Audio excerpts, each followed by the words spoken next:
This program is brought to you as a public service by Maui Causes. Maui Causes is a crowd-funded media production group that provides media production services to a variety of environmental and progressive causes here in Maui County. Visit us on the web at www.mauicauses.org. Welcome to another edition of Maui Causes. Hi, I'm Sam Small. Eternal thanks to Akaku for existing at all in this community, allowing us to bring independent ideas, independent of the sort of the business establishment that has been running Hawaii and Maui County for over 125 years. Folks coming from the mainland think that Hawaii is just like any other American state. It is not. On the mainland, people are just beginning to understand that their state governments, the federal government, have been essentially taken over by corporate interests, big money interests. Well, big money interests have been controlling things here in Hawaii for over 125 years, to the exclusion of the benefits of the local people. Pretty much all the local people, it doesn't matter, which particular blend, where your family came from. If you've been living here, your ancestors moved here from, anywhere, as indentured servants, slave labor to the plantations. So many cultures came to Hawaii and it all mixed together, and all of them have been oppressed by those plantation interests. And that system of oppression still exists today. So if you move from the mainland to Maui and think that you're participating in an open society, this is an oppressed society. You are living amongst people that are living through post-traumatic stress. They are exhibiting, all kinds of behaviors that are destructive because that's all they've been allowed to have. If you try and park here on Maui, you immediately see how small the parking spaces are. It's harder to park on Maui than it is in New York City. If you drive around, you see that there's no place to pull off the road anywhere, hardly at all, because the plantations took all the land. They took everything that was available because there is a psychology to that. If you leave people nothing, then they begin to accept that that's what they deserve. And that is offensive to me, and I hope to you too. It's part of the reason why we work very hard here to empower the local community, no matter what your chromosomes are, no matter which portion of that community you represent. Because if you are not at the table participating, you are on the menu. And for the first time, we have candidates that are coming forward and are running for county council that do have an understanding of what the people's needs and how the people have been excluded from the benefits that flow through the Maui economy. There is a tremendous amount of money that flows through Maui County. Our county budget is pushing towards $1 billion. It's a corporation that is run and dominated by those business interests. Our local corporation is dominated by Corporation Council, who is appointed by the mayor. And the mayor and Corp Council dominate everything. They pull all kinds of stunts. Some of it, I would say, are illegal. The mayor's office is being sued currently in federal court. And who is defending the mayor? Corporation Council. Who's paying for that defense? You are. Now, what the mayor did seems to me, I've looked at the case, seems to me that what the mayor did is wrong. Just as what the mayor did at Palama Drive was wrong. He overstepped his boundaries. And the courts decided that he was wrong, and the county had to pay off the developer. And we own Sand Hills. We own those properties along Palama Drive, and the county still can't figure out what to do with them. The only reason the county owns them is because the mayor abused his authority and Corporation Counsel went to the mat defending him. You paid for that, and that's not right. Same thing at Montana Beach. The county owns that property at Montana Beach because the director made a faulty decision. The county decided to defend that decision and lost. The same thing with the injection wells. The county decided to defend the faulty decisions, the faulty policies of the mayor, and has lost in court. That's what Corporation Counsel does here in Maui County. Recently, there was a tax case where a timeshare the county had to return $10 million in taxes to a timeshare. The Judge Cahill, in his ruling, determined that Corporation Counsel went outside the authority of the tax division and on its own manufactured a tax to use as a weapon. That's what the judge's words were. To manufacture a tax to use as a weapon against a party that they were in litigation with. That's it's just wrong. But that's how things are done here in Maui County. And unless you step up to vote and you participate and vote for the new blood that's coming forward here in Maui County, nothing is going to change. We can change everything if we get a majority of council members who have an understanding that the system is rigged against the people, that the system is rigged in favor of the big money interests that include the tourist industry. Unless we get these younger, fresh blood, fresh minds into office to do the people's bidding, nothing is going to change. And it's just imperative that you participate in the vote. It's easy to do. You can get a absentee ballot. You don't even have to show up on the day. If you delay the whole thing and finally on the day of election decide that you do want to participate and yet you have not registered, you can actually now for the first time go that day and register when you go to vote. There's lots of ways to vote here. There's early voting. You can go in and vote the week before the election. So there's lots of ways to do it. There's really no excuse.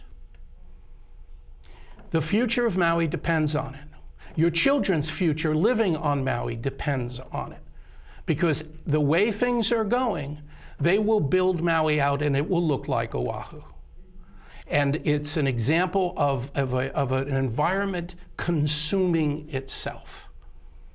And no more is that evident in the tourist industry. And we'll get into that with our guest today. With us here in the studio is Dick Mayer. Dick, thank you very much for everything that you've done and for showing up here today to be with us today. Delighted. Dick, you are a retired college professor. You taught at Maui Community College economics and geography for 34 years. I came the first year the college opened. Fantastic. Thank you for that service. Appreciate it. And in the local community, we've seen you on Kaku. You've been a commentator in past political elections, and you're a outstanding member of the Kula Community Association. Active. It's fun. Yeah. I think the communities have the potential for even much more power than they have in the past. We haven't. Some of the associations, some of the communities are very well organized.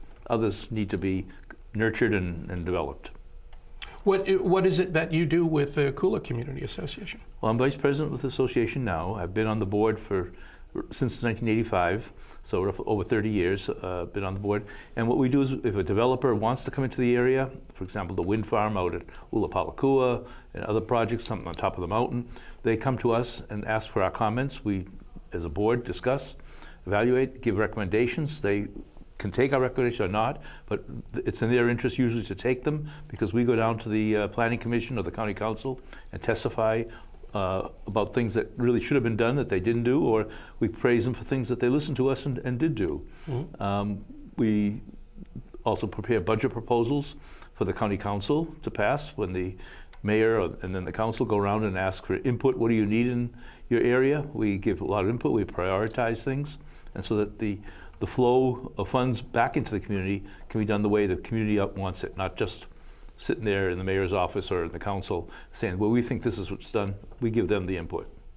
And when the community association has the opportunity to give input on a land development project, is it heard? Does the planning commission respond to the? Well, it's been mixed. There have been times when they listened very well and put in their conditions elements that should have been done, and other times they've totally ignored us. They've gone ahead and just did what they wanted to do, and very often in favor of a developer to get what they wanted rather than necessarily what the community wanted. And we can only go back to the ballot box the next time and try to get rid of those council members who may have voted against us. But it is input that's valuable, and it makes the council aware of issues that are out there. Right. And that opportunity for the community association to weigh in on a particular project, that project has to be of a particular size. So, if it's small enough, they get exemptions, and the community doesn't get any input at all. Sure, there are triggers as to when they have to go to the council or to the planning commission or one of the other boards and commissions in the county. And so if those triggers are there, and one of the more important ones is an environmental impact statement. If they want to use state or county funds, if they are using state and county property, and a number of other triggers, they have to then drop an environmental assessment, and if there are impacts, they would have to drop a full-on environmental impact statement. And those are the things that we really would like to see the county take a good look at. Unfortunately, some of the rules involving that are wrong. For example, a developer can, let's say the state wants to put in a thing at the airport, and they go ahead and they can make themselves the reviewer of their own application. Right. And we have right now a hotel that's being proposed down at the airport, and it will not get the proper review because they were asking for a FONSI, a finding of no significant impact, when there are a considerable number of impacts there. Sure, there are. And so it's very frustrating for the community that the process that is supposed to protect them isn't necessarily working at both the state and county level. In the planning commission, who, if you would, who sets up the planning commission and who authorizes that? Well, the county charter requires a planning commission. It requires a lot of different boards and commissions to help the council and the mayor run the county and make decisions. In some of the cases, their decisions are final, and that's it. In other areas, they make a recommendation to the full council on a certain action, depending on what the item is. Now, the Planning Commission has 9 members on Maui. There's also one in Molokai and also one in Lanai. And those commissions are sent things. They meet every 2 weeks, usually on a Tuesday morning, which means it's very difficult for the members of the general public who are working to go to those meetings. And that itself is a problem. The commissioners themselves are appointed by the mayor and then ratified by the council. So those are political appointees. It's totally a political appointee. In some cases, the appointments have been extremely good. People who have a lot of background, whatever. In other cases, it's certain positions. A certain union, for example, may have almost a perpetual member on the planning commission. And when one goes off after 5 years, another member gets put on, rather than going through a broader thing. There's sometimes conflicts of interest. Some people, like a realtor, for example. Right now on the Planning Commission, we have the head of the Realtors Association on Maui. Right. He's on there. They have strong vested interests. Now, they have knowledge and experience, but they also have a vested interest. And generally speaking, that does not preclude them from actually voting on issues which their members in the realtor community can go ahead and benefit from. So there are those kind of problems that are out there. In other cases, we have some excellent commissioners who ask tough questions and get the job done. My experience has been, I was on a planning commission already over 40 years ago, 47 years ago. And when I was on the planning commission at that time, it was very tightly controlled. Very often the votes were 6-1 or 7-1. And I was the one who raised questions or raised issues, had concerns. But the bill was passed, or the item was approved, because the authorities, the mayor in this case, had the ability to pick the people that he knew that would vote his way. Right. And that's been a tradition on Maui now for decades. Right, and it is, of course, one of the things that we're dedicated to changing, Yes. is bringing back authority over the Planning Commission, Exactly. to bring that authority back to the County Council, so that the Planning Commission can be an autonomous body, but it can be directed by the council, not the mayor. Right. We have one of the problems with that whole thing is that right now, communities that are going through lots of rapid change, South Maui, West Maui, Central Maui, do not have their own advisory body of any kind. It's ironic that the three areas that are probably having the least change, least have their own advisory bodies. Hana has an advisory body. Molokai has a whole planning commission. Little Island of Lanai has a whole planning commission.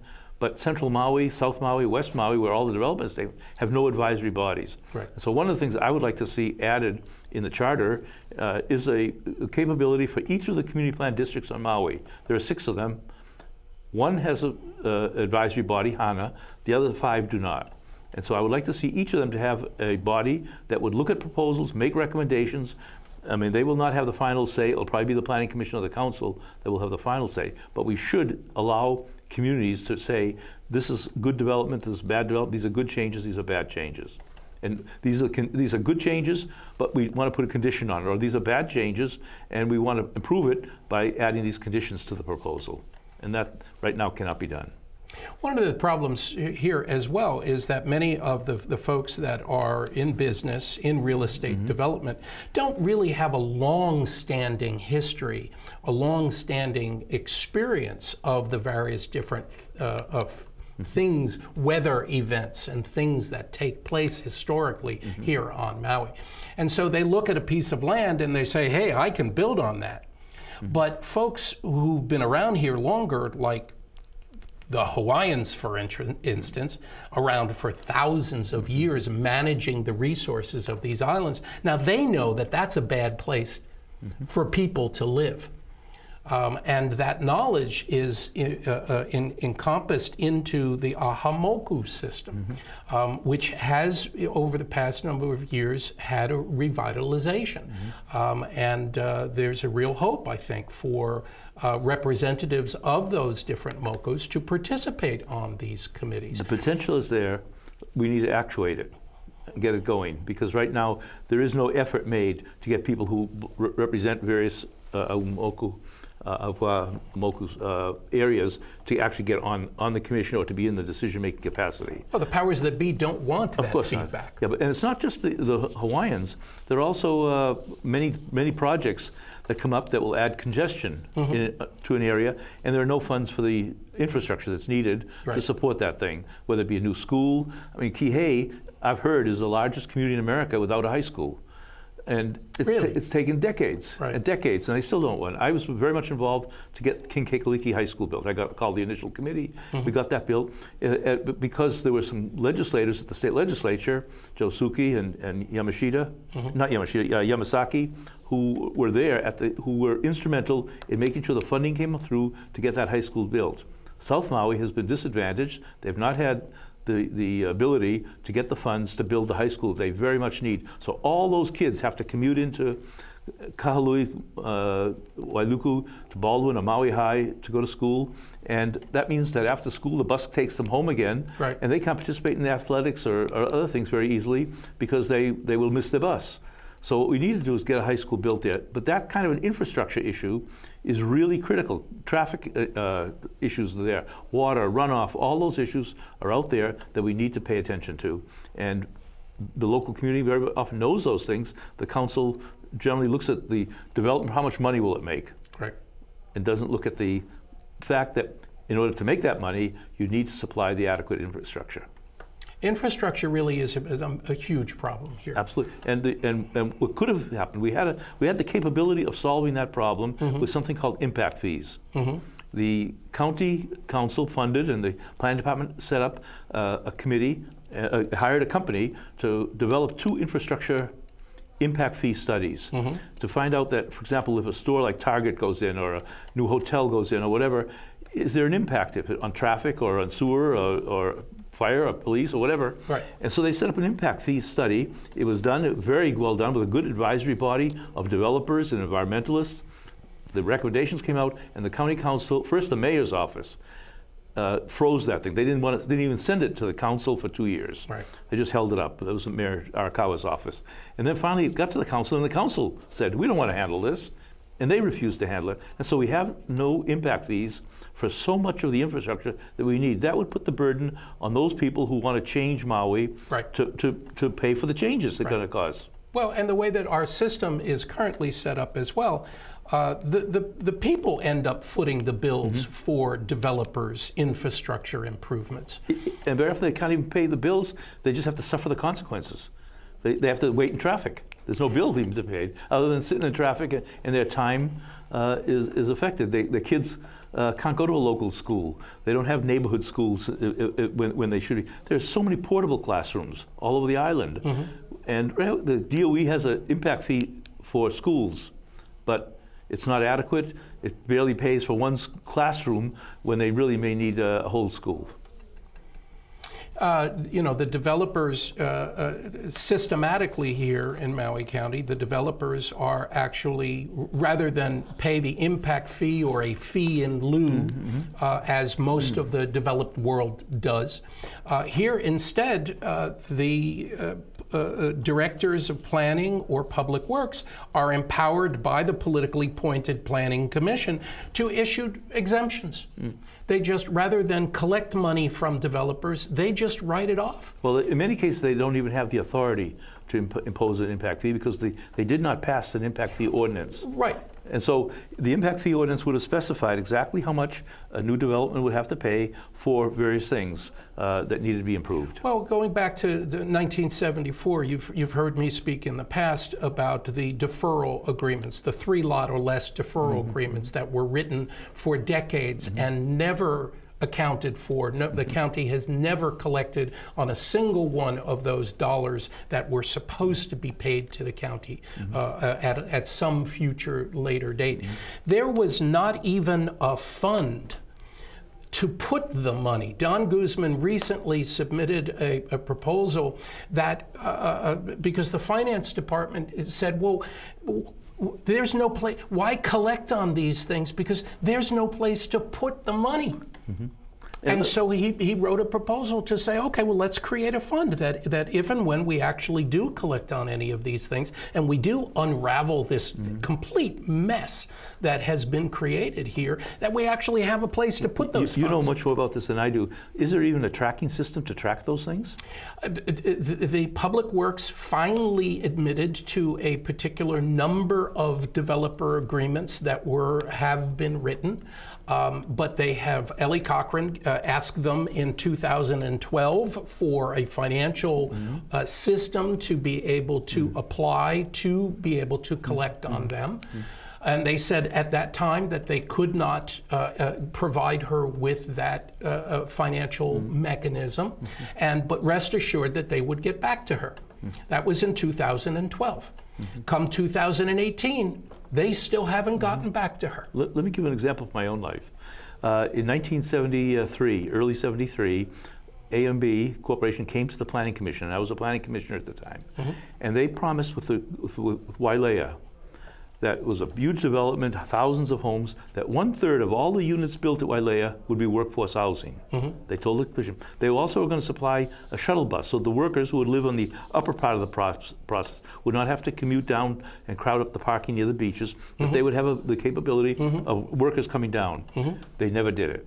They never built a single workforce housing on that property. Right. And 1/3, in other words, if they have right now probably 2,000-3,000 units altogether, condos, hotels, everything on that property, there would be 1,000 units. Workers would be able to live near where they work. Right. And now what we have is traffic congestion and other things. A&B has never been called on the line to support that promise they made to the Planning Commission. Right. And those things get written into their permits. But there's this gap between the planning department and Public Works, where permit conditions that Public Works establishes that need to be performed by a developer, that information never gets transmitted to the planning department.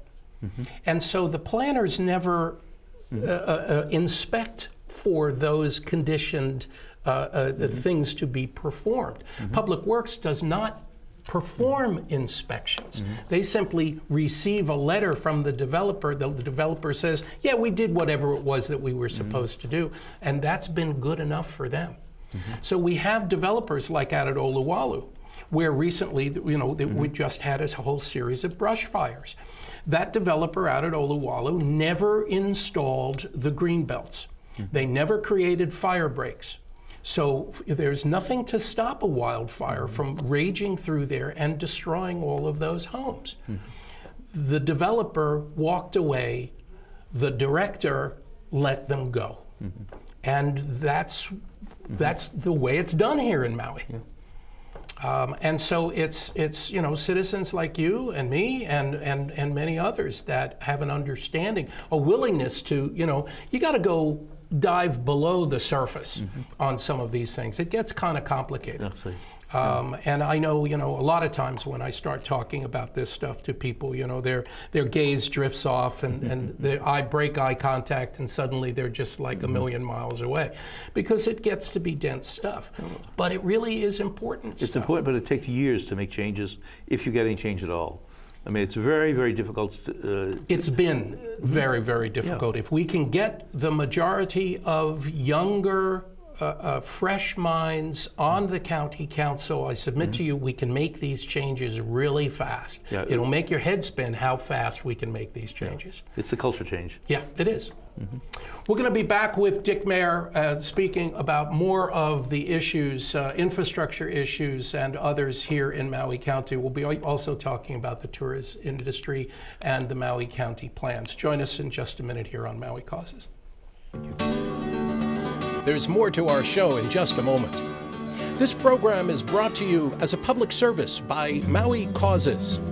Maui Causes is a crowd-funded media production group that provides media production services to a variety of environmental and progressive causes here in Maui County. Visit us on the web at www.mauicauses.org. Welcome back to Maui Causes. I'm Sam Small. With me today is Dick Mayer, one of our esteemed residents who has been involved in local politics, analyzing some of these issues and participating on the community level for decades.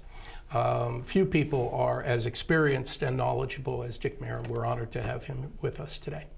One of the things that we wanted to talk about today is the tourism industry and how we've ended up in this place where the things that are going on, the development that's going on beyond the hotels is actually putting the hotels and the tourist industry at risk. Yeah, absolutely.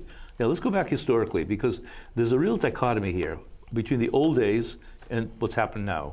In the old days, when I'm talking about this, after World War II, well, Maui was totally a plantation island. Sugar and pineapple and some ranching dominated everything. It was all agriculture.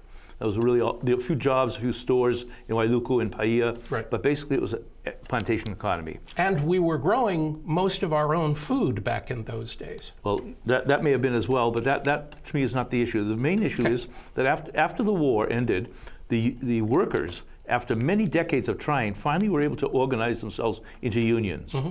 And they went on strike in 46 and again in 49, and they won a lot of these strikes, which meant several things. They got higher wages, they got probably better hours, those things. But one critical thing they got was housing. They were able to get their own land. They did not have to live in a plantation village. And so the town of Kahului was established basically to take workers off the plantation. It was a benefit in many ways for the sugar industry, because they could then plant crops on the land where the plantation houses were. They benefit, and they were giving the people in Kahului land that they couldn't use for sugar. It was all sand. So it was a win-win for the plantation. It gave workers a home, etc. But one other thing that happened was, because wages went up and other things were happening, the costs of hiring labor went up. So they were forced then at that point to stay viable to mechanize.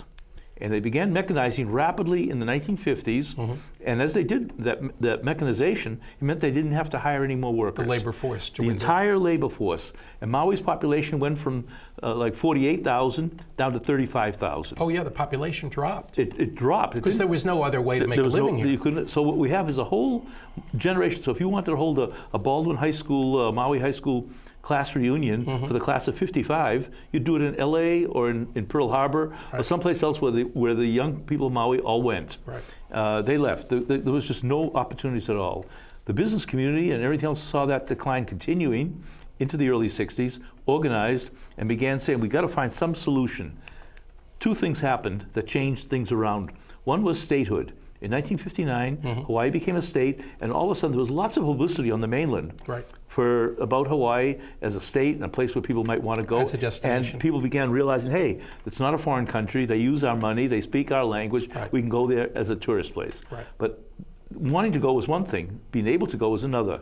And that was the second thing, the airplane. The jet airplane came around the same year of statehood in 59, would allow direct flights from LA to Honolulu, much less cost, much faster, much easier. So somebody could leave on a Friday evening or Saturday, come here, spend 1 week or 2 weeks on Hawaii, fly back, and for their vacation, 2-week vacation.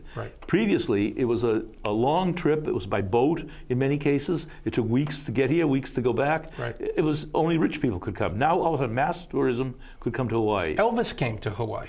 Oh yeah, well, that was a big deal. Yeah, my guess is he probably didn't go the slow way. No, he took one of the jets. That's part of what opened it up. Exactly, but we didn't have any hotels on the neighbor islands. We had a few small business hotels in Wailuku for people, salesmen and others who went back and forth. But we didn't have any resorts, any hotels, any of those kind of things.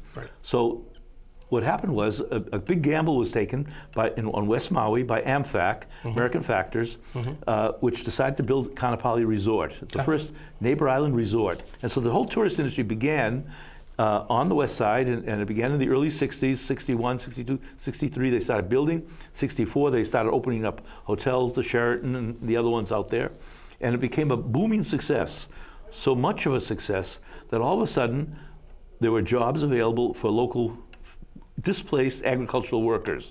The young kids who otherwise would have left, and also the workers who in the ag fields who lost their employment, all of a sudden now could go from taking care of a sugarcane field or a pineapple field, taking care of the landscaping in the hotel, or becoming chambermaids, much indoors, much cleaner, much easier than working out in the field. So tourism in its early infancy was really a savior for Maui's economy. And I think that, and many people in the older generation of our politicians still have that mentality that we need all this tourism because they remember their own childhood when it came really as a savior to the island. And in its day it was. In its day it was, and it was a cleaner industry than working out in the hot sun, etc. But it wasn't just Kaanapali. Then all of a sudden, Wailea came along, and then it was Kapalua came along, Maui Land and Pine in the early 70s, and then McKenna in 74. So one by one, these big resort areas. And so Maui then said, what we're going to do is we're going to have a tourist industry made up of these big resort areas. They're not going to be near where the people live. They're going to be areas where they won't interfere with the local community. There'll be separate, isolated resort areas, and we can make a lot of money. And there'll be large resorts. There was an emphasis placed that this wasn't going to be rinky-dink little things. These would be major. That was the concept. But what they also found was that there was other lands that they began entitling because local people, the big resorts, McKenna was a Japanese corporation, Maui Land and Pine built Kapalua, and Wailea was A&B, and West Maui, the big companies. McKenna was an area sold by Ulapalakua Ranch to the Japanese. But in addition to that, there were some other smaller developers that came in, and they started building condos.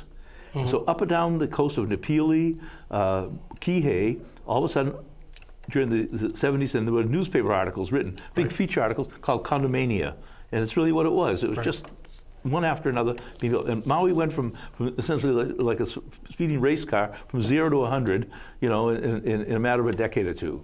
And all of a sudden, we had loads of things going on, and no longer was there any unemployment on Maui. We were able to hire all the people who wanted to work on Maui. Kids didn't have to leave. There were plenty of jobs.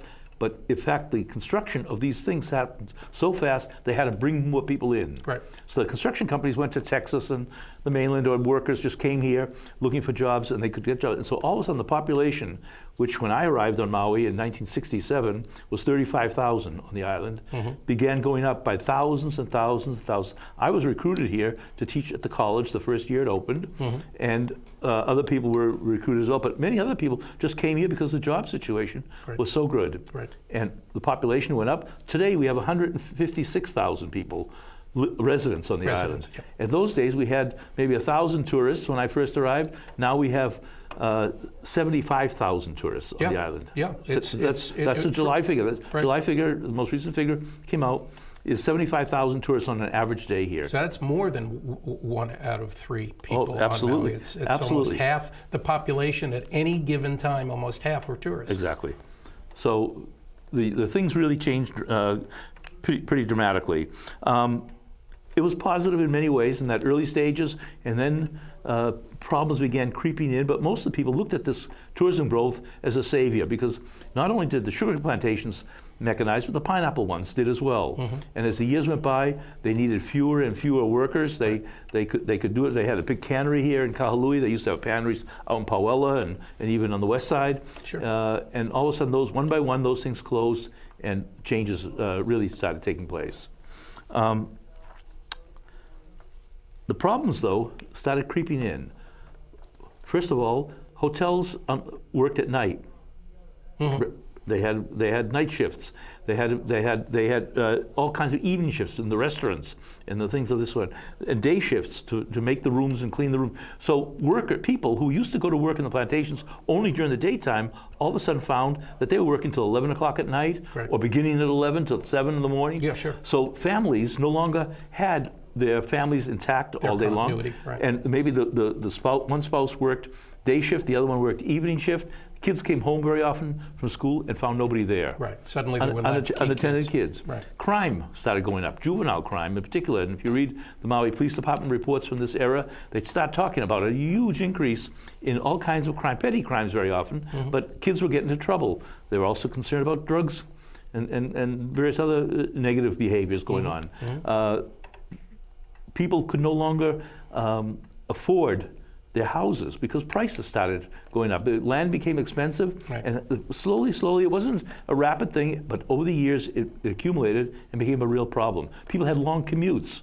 People lived in Kahului or Pukalani and had to commute to Wailea or out to the West Maui because there was not enough housing. A&B didn't build that housing they promised, and people had to commute long distances. Well, and that's that's been the keystone of the accumulating problem, is that promises by developers have never been fulfilled, and there's no enforcement, there's no accountability.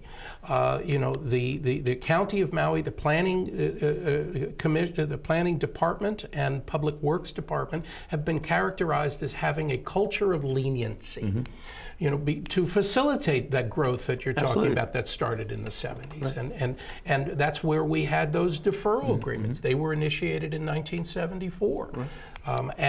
They created a system that they never bothered to track. They wrote agreements, they wrote entitlements, they gave things away, and nobody was minding the store. And there are, real estate professionals who have gone through the system. Some of them have been past directors of public works that are now consultants. This project over in McKenna that is suddenly rearing its head, that people are concerned that they're tearing up the land and taking down historic walls and stuff. Well, those guys, they know what they're doing. Indeed, they did take that larger project and break it up into smaller parcels so that they could get under the radar and not have to do a large environmental impact study and not have to go through community And it's not just developers, the state itself. At the airport, there's a problem with segmentation. They put in this little addition here, they put that addition here, rather than looking at what is the overall impact. Overall impact. We have now this huge car park going in for rental cars. It's the most expensive project ever built on Maui, Right. $350 million. Right. We could build several high schools with that money. They could have just upgraded the old parking lot out in the field there and have done that and not worried about it, but they built this huge thing. It's disturbed. Everybody who goes to the airport has problems trying to find a parking place Right. while they're constructing this for 2 years. It's a mammoth building that will hold over 4,000 cars within that building when it's finally done. We don't need that kind of construction going on. But they segmented that from all the other projects that they have planned, lengthening the runway, they want to internationalize, they want to put in commercial areas on the airport, they built the road now. They just segment each of these, but don't look at the cumulative impact on Maui. Right. And the money that the people pay if you want to rent a car, you pay a certain amount into a fund. That money can only be used at the airport. Even though the problems are caused out in the islands, they could be improving highways or intersections with money, but those rent-a-car fees all go only to build more buildings at the airport. That's crazy. That's exploitation. Yeah, absolutely. It is, of the community. Right. So, and one part is the people part. Another part is the impact on people's daily lives and enjoyment on the island. Sure. In the old days, families used to go down to the beach. When I first started teaching here at the college, I would say to my students, let's the Sunday afternoon, let's meet down in Kihei on the beach, where now Kamaoli 1 is located. Let's meet down there on Sunday afternoon around 2. We'll play some volleyball and whatever. And we'd go down there, and class, 30 students or so, would come down there, would walk along the beach, pick up driftwood. Right. And make a hole and have a bonfire on the beach, and we played volleyball, had loads of fun, and nobody else was on the beach that whole afternoon. Today, residents want to go down to the beaches. Many of the beaches have hotels lined up along the beach. There's no access even to the beach. Right. There's no parking. Parking lots are full and congested. The beach itself is full of kayak rentals down in McKenna, scuba diving shops, weddings going on, all kinds of activities down there. So the ambiance, the atmosphere for local residents to use what was traditionally part of their culture, to spend a day at the beach, is no longer there. So it affects their economic well-being as well as what their activities were. So what is the future of tourism here? Because as we continue to degrade the reefs with pollution from the injection wells, for instance, some beaches you go in the water and you can come out with a staph infection. And they don't want to talk about that. I get stink eye when I talk about these things. The paper doesn't report that kind of things because they don't want the tourist industry to be impacted by it. But at some point, we're hearing stories now about people sitting in traffic on the Poly, and they're saying, you know what, I'm not coming back to Maui. I didn't come here to sit for 2 hours in either direction. Absolutely. To be able to on my vacation. And workers can't even get home or get to work. Right. I mean, the congestion is considerable out there. So what's going to happen? Where does it go? Maui has to make that decision that although tourism was a wonderful savior back in the 40s, 50s, 60s, 70s, in providing jobs, letting local community be able to stay here, now we have a totally different issue. Tourism is a mature industry, and what we need to do is protect ourselves from those who want to make it grow even bigger. And what we have people. There's a developer right now who wants to put another hotel up next to the airport. We don't need that. And his justification for it says, well, there's a demand. Yes, there'll always be a demand to come to Maui. Right. But what we need to do is say, we don't have to satisfy all the demand. What we need to do is protect the quality of two things. We have to protect the quality of the tourist industry itself. Right. We have to make sure it doesn't deteriorate. We have to make sure that the tourist experience here is not caught up in traffic trying to get out to West Maui hotels. We have to make sure that the beaches are clean, those kind of things. The second thing is we have to protect the quality of life of our local residents. Right. We have to make sure that schools are built, that they can get to work, that they don't have crazy shifts, that we have the hotels providing bus service. So somebody in Kahului wants to go out to West Maui work, we can get the hotel's paying for a bus service that will commute them back and forth at not just occasionally, but we have a regular bus, same thing to Wailea. Right. So what we need to do is make sure that we put into play things that are going to make life easier and better. We have to make sure that when a hotel goes up, that they also provide housing for employees nearby. Right. I mean, we should finally, a big area is vacation rentals. We didn't talk about those. Sure. Vacation rentals have now become one of the latest manifestations of the tourist industry. Right. It's proliferated. We have some excellent laws that says we have a certain number of legal vacation rentals in each area. But we all know that there are hundreds, maybe thousands, probably thousands of illegal units. Right. On the ballot in November, there will be a bill there to begin heavily enforcing that with a $20,000 fine, Right. up to $20,000. I mean, it will be. The question will be, why haven't they done that before? They have the tools. They could have been implementing actions against illegal, but they haven't done it. Right. Well, again, it was part of the culture of leniency. In the past, 10 years ago, if you talked about a vacation rental and you went to the county would tell you, well, yeah, we do have this permit system for vacation rentals, but we have no budget to administer the system. So don't even bother applying. Yeah. Just go ahead and do it. Yeah. And that's the way it went for years. Yeah, look at the disparity. The mayor has something like 11, 12, 13 executive assistants. They set up within the planning department a division called implementation to implement the Maui Island plan and to get things done. They put one person in charge and gave them, I think, an assistant. So they don't want to implement. No, they don't. The mayor has surrounded himself with a whole bunch of executive assistants, right. And they may all be nice people and doing some work, nice, but, sure. but that's not where the problems are. Right. The problem is really enforcing and implementing the plans that we have and the laws that we have. Right. Well, the island plan you mentioned. So Don Couch, somehow found a way to stamp the island plan and say that it was for informational purposes only, that it had no force of law. That's a lie. That's a fabrication. It's in the Maui County Code, which is the law of Maui County. It says very clearly that the general plan, the Maui Island plan, is part of the general plan, is legal document. It's not binding. Binding. But it also says it's guidance. It's both. So what you have to do is look at the plans, and in the plan it says some places that some activity is prohibited. Right. Or in other cases it says something is required. That's legal. That's enforceable. Right. So in community plans and where it says that something is prohibited or the difference is will or may. Well, no, shall. Shall or may. Right. And in other cases, something says in the plan this should be encouraged, or this should be discouraged, or this should be supported. Those aren't legal. Those are guidance documents. Those are guidances. So what somebody has to do is look at these plans. It's not a question of is the plan legal or not legal. The plan is. Statements in there are very much law enforced. The plan is adopted by, and the community plans also, are adopted by the county council and signed by the mayor. They are documents that should be enforced. Right. And unfortunately, our county leaders have too often said, we're not going to enforce it. They're only guidance things. And just want to ignore that. Right. And because so, it's inconvenient. It's inconvenient absolutely. for them and their developer friends. Exactly. And this is what has to change. We need, somebody in the mayor's office. We don't, the existing mayor for him to be running for county council and in an effort to be able to just continue the lax policies that allow rampant construction. I've heard the mayor speak about building Maui out 100%, that it would look like Oahu.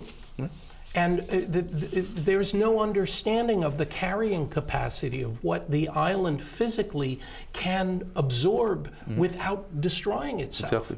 And destroying the existing tourist industry, it'll deteriorate. That's why, a tourist would much rather go to a resort area like Kaanapali or Wailea than go to Waikiki. I mean, the Waikiki is charging half the rate just to get any people to stay there compared to Wailea. Right. So it's obvious what we need to do is to make sure that we do everything we can, preserve the quality of the environment so the workers have secure jobs. If the industry begins collapsing on itself and overbuilding, and overtourism is really the term that's being used now, if they continue doing that, our workers' jobs will be threatened. Right. They'll lose a job, or they'll not get any pay raises. And it's not to say that all development stops, because that's unrealistic. You know, development has an appropriate role, and there will be progress. You know, things always move forward and expand, but it has to be done with a conscience. It has to be done with an understanding of what is important to the overall community and how tourism and that development fits into an overall plan that includes the community's well-being. Let me mention one of the tools that we have, and that's the Maui Island Plan. The Maui Island Plan was developed by the General Plan Advisory Committee, the Planning Commission then approved it, the County Council then approved it, and the Mayor signed it. It's law, and it's relatively recent, 2012. And I'm going to read one statement that's in there. Please. That's I think a very important one, and then I know we'll be finishing up pretty soon.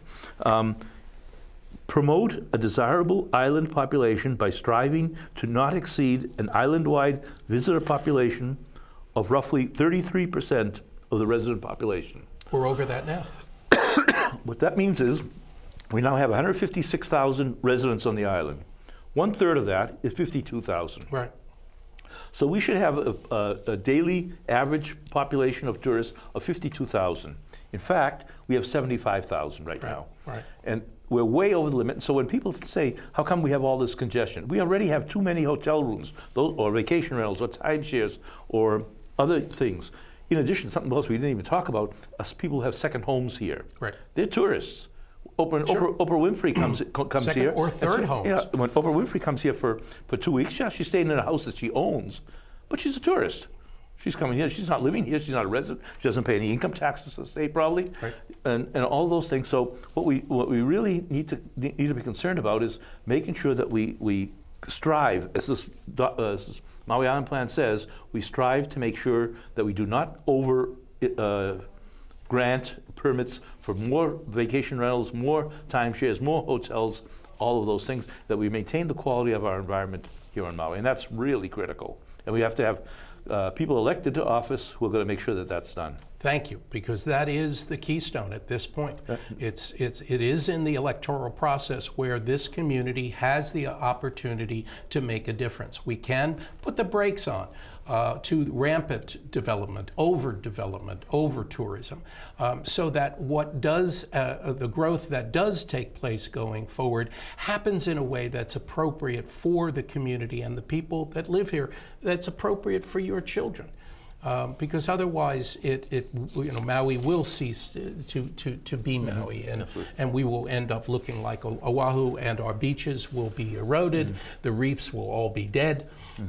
And it's these young people. I'm so impressed with people like Kiani Rollins Fernandez, who at a young age saw what was going on in her community on Molokai, and stepped forward and said, you know what, I'm going to go and I'm going to get me an education, and a business degree, Hawaiian studies degree, a law degree, and is back on Molokai running for county council so that she can represent the people of Molokai.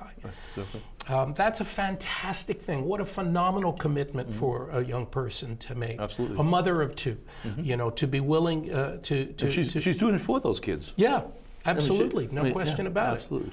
Yeah. Let me just say one other transgression, one other area, and that is the county budget and the state budget give so much money to the Hawaii Tourism Authority and the Maui Visitor Bureau. Large amounts, and their goal in the past has almost exclusively been marketing. Right. They just want to sell more airplane seats and more hotels and promote the whole, want to expand. They think that they should be there rather than protecting the environment. Now they're beginning to look at it under community pressure. To what can we do to make sure that we have a proper, good tourist industry here on Maui. And I would hope that the county council will insist that the money spent with Maui Visitors Bureau, that monies that go to the state legislators, goes to the Hawaii Tourism Authority, is used 90% for managing a high-quality tourist industry rather than marketing more and more accommodations, more and more visitors. So the switch is from marketing to management. Proper management. Proper management. Exactly. Right. That's where both these entities should be going, rather than sort of continuing on with the process that they have been.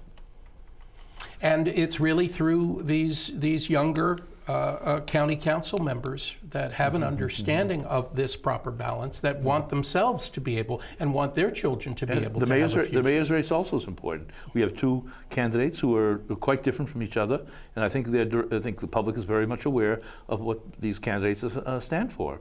So I hope that they will look at the mayor's race as well as, because they're the ones who administer all these departments. They're the ones who appoint department directors. They're the one who's doing that. The mayor is very critical in this. It's not just the county council. Well, and that always leads me back to infrastructure.